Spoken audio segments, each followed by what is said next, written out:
functions, they're everywhere.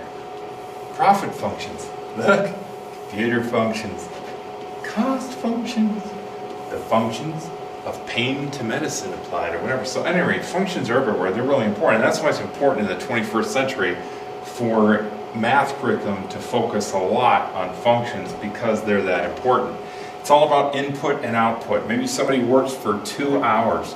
So this is the hours that they work, and then this is the pay that they receive.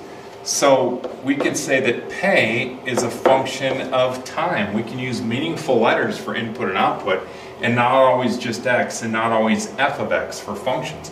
So we could say, oh, p of t would equal whatever number of hours you're working multiplied by 12. So your pay would be 12 times the number of hours that you work. We could have items produced, and this would be the cost. Notice that this is the y-intercept. So that would say we have $200 worth of startup costs, and then every additional item we're producing is going to cost us an additional $30.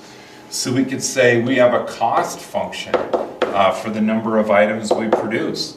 And it's we're going to charge $30 per item plus a $200 startup cost. In the world of statistics, we tend to put the y-intercept first, and then we add the slope, the rate of change. I think that makes more sense. I know we love mx plus b, but we should say, you know, there's $200 worth of startup costs, and then for every additional item we produced, it's going to cost us an extra $30. And so we're saying, okay, let's find this.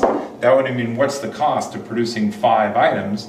We put a 5 in for x, so we'd say, oh yeah, this is 200 plus 30 times 5, that's 150 plus the 200, and that would be $350 is the cost of producing 5 items. And another nice thing about using functional notation is that you see the ordered pair in the end. This ordered pair is 5 and 350, the input and the output.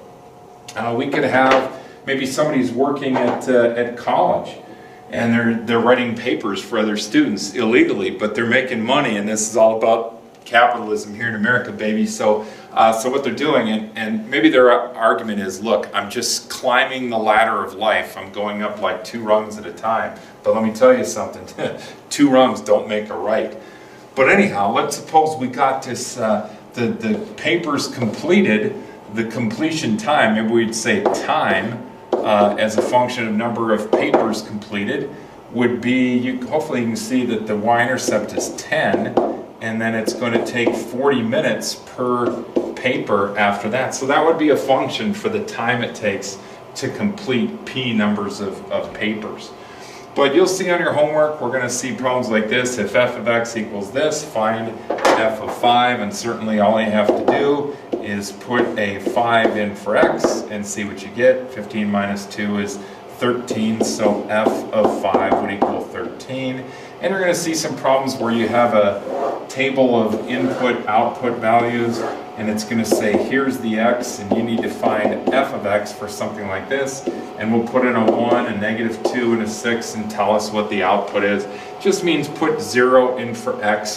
This is literally finding f of 0, and f of 0 would be to put a 0 in for x and take away 2, so you're going to get a -2 here. If you put a -2 in for x, 3 times -2 is 6. I'm sorry, it's -6, -2 is a -8, so this is going to be -8. And then go find f of 6, again by putting 6 in for x. 3 times 6 is 18, -2 is 16, so I put a 16 right there. We're just getting familiar with functions and functional notation. We're going to be moving on pretty quickly and doing word problems soon.